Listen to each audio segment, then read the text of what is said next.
I'm joined now by Nick Smith, who is Japan strategist at CLSA in Tokyo. Morning, Nick. Good morning to you. I want to start with Fukushima. This furore in China over the Fukushima wastewater discharge and the feeling that people are getting there that they're going to become irradiated and poisoned pretty quickly.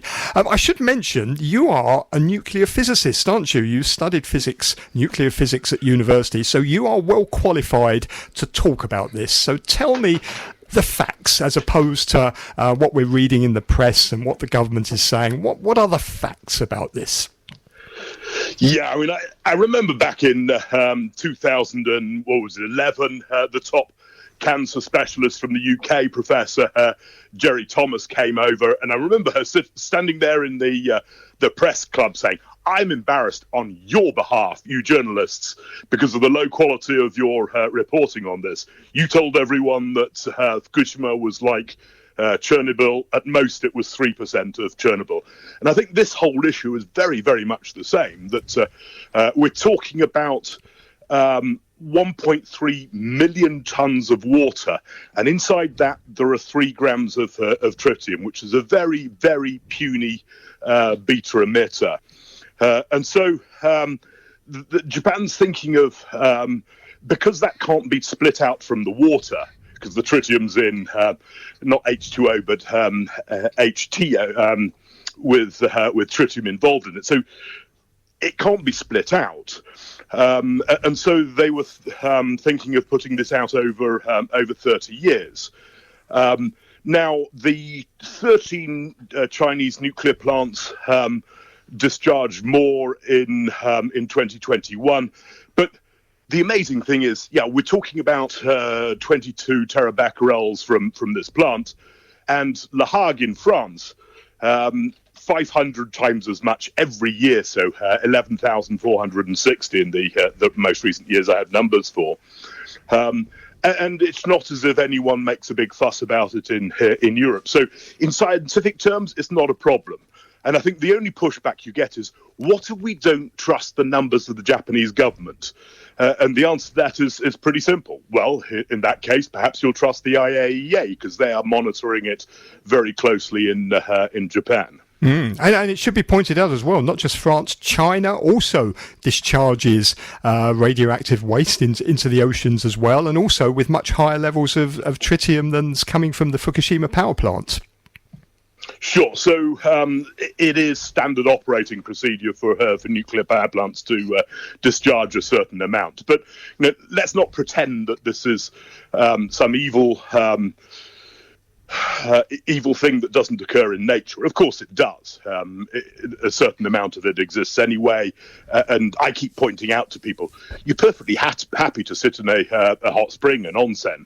How did you think that water became hot? It became hot not because of residual heat from a 4.5 billion year old Earth, but because the center of the Earth is hot because of nuclear reactions, the decay of uranium being a large part of that. So to be clear, the United Nations, the Atomic Energy Authority, which is monitoring this, they are saying, based on the data, based on the science, that it is perfectly safe to eat fish and seafood that comes from these areas in Japan around the Fukushima nuclear power plants. Well, that's right. So recently, Japan's Prime Minister has been eating fish from Fukushima. The Korean president has been eating fish to say to everyone it's perfectly safe. But you listen to people saying, well, if it's so safe, why don't you drink the water? Well, of course, 1 minute worth of searching on Google will find you a story of a Japanese cabinet ministry just dipping his cup in and drinking from the discharge tanks, and that's before it gets heavily diluted before putting into the ocean. So, it is. It's a very efficient process, the ALPS process that's taken out almost all of the radioactive content, and what's left is reasonably safe. And then, of course, it flows into the world's second largest ocean current. 50 million tons a second ocean current, and so. There it flows east, not towards China or Korea, but flows east away from Japan into the vastness of the Pacific.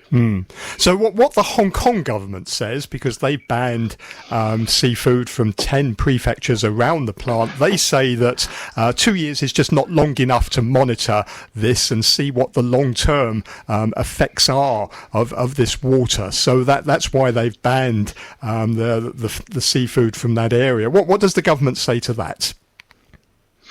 Well, obviously the government's frustrated about it. I think people on the ground here in Japan are a lot less frustrated about it.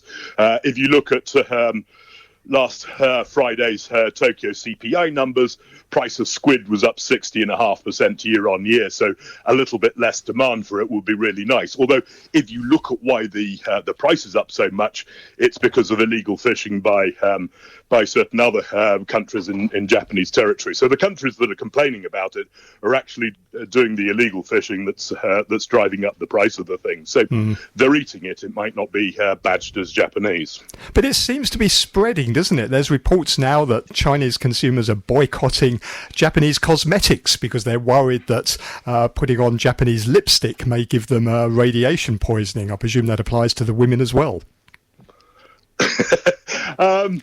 Yeah, I can see the.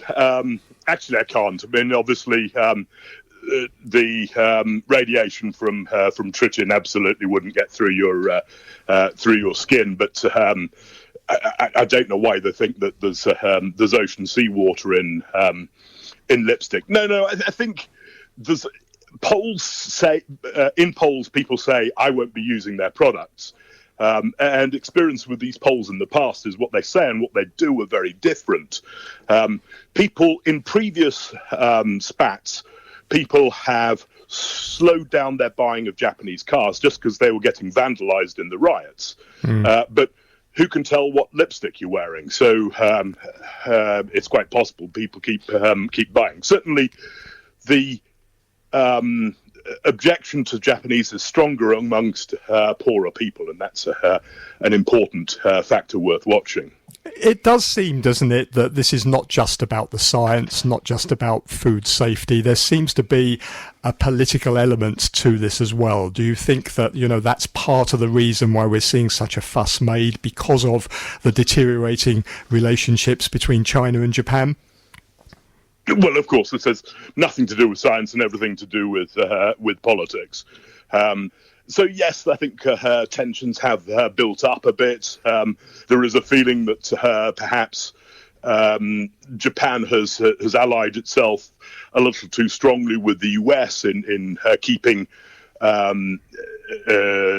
tech away from China, all of the equipment and electronic materials related to extreme ultraviolet semiconductors and so on. So yes, I think there are tensions between the two, and that's what we're really talking about.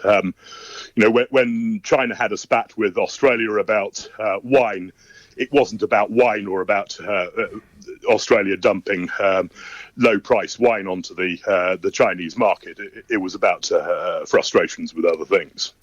Let me turn our attention to a slightly different topic. China's economic slowdown. We're seeing in the PMI data now clear signs that the Chinese economy is slowing. Moody's lowered its growth expectations for China now next year down to 4%. What sort of impact is that having on Japan? Because we're seeing particularly the PMI numbers in East Asian countries like Japan, Taiwan, like South Korea deteriorating. Are you starting to feel the impact of the Chinese slowdown? I think the honest answer would be no. If you look at consensus numbers for GDP, so you look at those for all the countries that are strongly tied to China, whether that's South Korea or Germany or Japan. Germany's certainly been hit. Japan, the forecasts are getting revised up at the moment, and revised up quite sharply, just as those for China have been revised down.